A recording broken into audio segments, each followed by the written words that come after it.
만 명 중 한 명은 연분을 알아보는 능력을 가지고 태어나고 이 특별한 능력을 갖춘 사람들은 어느 시대에나 존재했다. 고대에는 제사장의 위치였으며 신라 시대엔 쌍현술사라 불리며 막강한 권력과 부를 누렸다고 전해진다. 삼국유사 별건 술사편을 보면 고려까지 큰 영향력을 행사했던 쌍현술사는 대부분 여성인 탓에 유교사회인 조선에 들어서면서 자취를 감추기 시작했다. 이들이 어떻게 연분을 알아보는지는 기록치 않아 알 수는 없지만 쌍현술사 중에서도 높은 도력을 타고난 이는 자신도 모르게 연분을 만들어 주고야 만다고 한다. 신라시대 사람들은 쌍현술사를 사랑의 술사가 아닌 외로운 술사라고 불렀으니 그들과 혼례를 맺는 연분은 반드시 단명하기 때문이다. 쌍현술사 중 청상과부가 많은 이유다. 안녕하세요, 마담 방자입니다. 오늘은 혼례 대첩의 두 쌍현술사 정순덕과 심정우의 사주를 만들어 같이 풀어보도록 하겠습니다. 6월의 계사일주 심정우는 금생수로 지혜와 학식이 뛰어난 사람이었는데요. 무자년에 연지에서 투출된 무토로 천간 무계합을 하면서 조선 건국 이래 최연소 장원급제자가 되었습니다.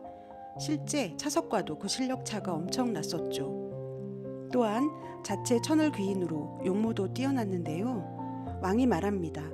이번 장원인 심정우를 현재 공석인 평양부 서윤에 제수할 테니 젊고 참신한 생각을 반영하여 잘 운영해 보도록 하여라. 주변 신하들이 말립니다. 전하, 그것은 너무 파격적인 인사로 무자년에 록이 들어온 무식상 심정우는 말끝도 다 듣지 않고는 낚아채듯 말합니다. 어명받들어 소신의 총명함과 명석함으로 혼탁한 평양부를 부정부패 없는 도시로 만들어 보겠사옵니다, 전하. 하지만 첫눈에 반해버린 공주가 심정우와의 결혼을 원했고 집안과 당파의 이익에 의해 심정우는 공주와의 혼례를 진행하게 되는데 계사일주이니 천울기인 배우자가 틀림이 없고 지장간 무계합을 하니 사실 심정우도 싫지 않았던 결과였지만 연월에 무기토 정관을 다 띄우고 있던 계사 심정우의 영유적인 꿈은 신의 대운에 용신이 뜨며 한 발짝 다가가는 듯 했으나 대운의 해수와 세운의 자수가 모두 수국을 이루어 다들 금생수 받으려는 탓에 부마로 만족할 수밖에 없었습니다. 천간에 용신을 띄우지 못한 심정우는 연간과 무계합으로 부마라는 타이틀을 얻기는 했지만 무계합은 보기에만 좋을 뿐 심정우는 사회활동에 제약을 받게 됩니다. 아마도 임자대운으로 넘어가는 때였을 것으로 보여지네요. 연지 무술과 무계합으로 혼례가 진행됨과 동시에 공주자가는 지지 사술 원진기문으로 혼례식에서 목숨을 잃게 되는데요. 그렇게 무술년을 가진 계사일주는 사화를 지킬 수 없었고 을미년까지 8년을 기우월주로 살인상생하면서 홀로 혼인무효상소를 올리며 청상부마, 울분남이 되어 살아가고 있었습니다. 이 시대에는 또 한 명의 쌍현술사 여주댁 정순덕이 있었는데요. 세력가 집안인 좌상댁 둘째 며느리로 5년차 청상과부였죠. 미월의 무오일주 여주댁 정순덕은 공사가 다망합니다. 여인들의 한 번뿐인 결혼에 좋은 배필을 이어주는 것이 정순덕에게는 큰 즐거움이자 사명 같은 것이었는데요. 여주댁 정순덕은 말합니다. 제 눈에는 보여요. 서로 어울리는지 아닌지가. 연분을 알아보는 능력을 타고났다고 보시면 돼요. 실은 여주댁은 천을귀인 월주 미토와 사오미로 방합을 짠 세력가 집안의 좌상댁 둘째 며느리로 5년 전 남편을 잃은 청상과부였는데요. 그때는 정사대운 안의 경인년으로 대운과 원국에 불타오르는 화가 인목 평관을 불사지른 탓이었죠. 관이 설된 것이었는데요. 그것은 관이 설되어서뿐 아니라 월지 무토의 첫 평관 연지 갑인이 모조리 임묘되고 마니 정순덕의 첫 번째 인연은 쉽지 않아 보입니다. 그래도 정순덕은 중매의 신이라는 타이틀이 생길 정도로 열정적으로 중매도 서고 남겨진 서방님의 아이도 잘 키우고 맏며느리 없는 좌상댁에서 맏며느리 노릇까지 해가며 미토답게 동분서주 지내고 있었습니다. 심정우는 꾸준히 혼인무효상소를 올리면서 첫날 밤도 못 치룬 부마의 타이틀을 버리고 자유로워지기를 원하는 사람인데요. 이제는 잃어버린 월지 사화가 아니라 시지 병진에서 양지로 안락하기를 꿈꾸고 있습니다. 병진이야말로 진술충으로 자신 사주의 사술 원진의 마법을 끊어내고 안방을 살릴 수 있는 유일한 정제이기 때문입니다. 객주에서 사고가 날 뻔한 심정우를 구해주며 여주댁 정순덕과 심정우는 처음 조우하게 됩니다. 이 여인이 지금 날 보호한 것인가? 괴짝에 부딪힐 뻔하셨습니다. 여주댁 정순덕은 무토일간으로 계사일주 심정우의 정관입니다. 두 쌍현술사는 세자의 결혼 진행을 위해 유명한 늙은 아씨들의 결혼을 성사시키는 일로 같이 일하게 되면서 그 후로 더욱 자주 마주치게 되는데요. 원녀도 여인이고 원녀도 다른 처자들처럼 혼인은 일생에 아주 중요한 일입니다.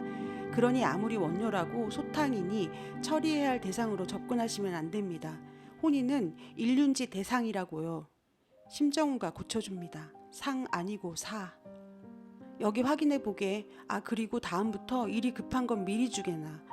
저도 미리 주고 싶죠. 맡기는 마음이 워낙 분주하셔서. 저기 오시네. 아침에 맡긴 건 다 됐는가? 확인해 보십시오. 어련히 했을라고 난 바빠서 이만. 시지의 축토와 월지의 미토의 충미충으로 이중 생활을 하고 있는 무식상 정순덕은 바느질도 급하게 맡기고요. 좌상댁 둘째 며느리로 급히 돌아와야 할 때에는 늘 신우의 기토의 도움으로 갑인을 해결합니다. 계사일주의 태지로 있는 심정우는 정순덕과 원녀들의 집을 찾아 나서던 중 갑자기 나타난 강아지에 깜짝 놀라고 무호 왕지에 있는 여주댁 정순덕이 나서서 강아지를 물려냅니다. 강아지인데 무서우십니까? 뻘쭘한 심정우가 대답합니다. 무서워하는 게 아니라 개라는 것이 본디 움직임이 많으면 더 달려드는 습성이 있어 가만히 있었던 것이다. 그리고 길을 오르던 심정우는 발을 접질리는데 괜찮으십니까? 안 괜찮다. 발목이 부러진 것 같구나. 벗어보십시오. 발목 상태를 봐야겠습니다. 이리저리 만져보던 여주댁 정순덕이 말합니다. 부러진 건 아닌 것 같습니다. 나도 안다. 내 발목의 상태는 접질린 것이다. 내가 알아서 할 테니 제발 내 옆에서 떨어지거라. 발목이 접질렀을 때 처치법을 오라버니에게 배운 적이 있습니다. 정순덕은 한 번에 발목을 고쳐주는데요. 같은 무식상이지만 목국토를 가지고 있는 여주댁 정순덕은 접질린 발목을 고치는 것은 물론이고 드라마 중후반기에도 나오지만 수용도 매우 잘하며 중매의 신이라고 불릴 만큼 중매에도 열심인데요. 묵국토가 없는 병아를 가진 무식상 심정우는 손 많이 가는 스타일로 수영도 칼싸움도 책으로 배운 사람입니다. 본격적으로 늙은 아씨의 중매에 나선 두 사람은 소설을 쓰던 장소를 아지트로 정하고 정순덕은 의욕고치를 위해 맹박사 세자매 중매 대작전이라고 크게 써놓았는데 어설프기는 마찬가지인 무재성 여주댁 정순덕이 잘못 쓴 글자를 무식상 심정우가 고쳐줍니다.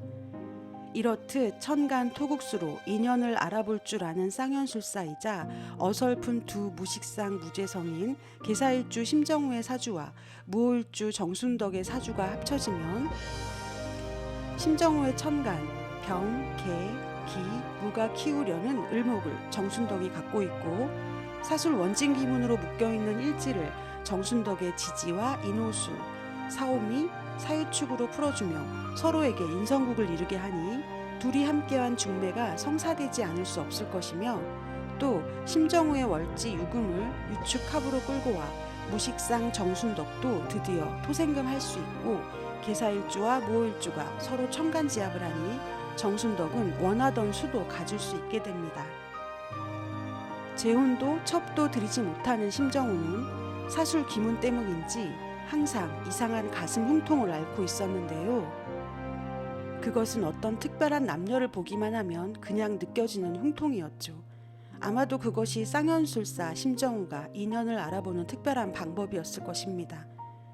정순덕만 보면 생기던 처음 느껴보는 알 수 없는 흉통은 여주댁 정순덕이 심정우를 받아들이는 그날 말끔해질 것으로 여겨집니다. 이제 정순덕은 시지의 울축, 동토에서 힘을 못 쓰고 있는 천을기인 정간, 을축, 연하남, 명운제 심정우와 생각지도 못한 상황에서 오축 기문으로 휩쓸리듯 사랑에 빠져 심정우의 시지 병진이 되기를 그녀의 병진 대운에 기대해 봅니다. 이상으로 혼례대첩의 두 쌍연술사 심정우와 정순덕의 사주를 만들어 살펴보았습니다. 끝까지 들어주셔서 감사합니다.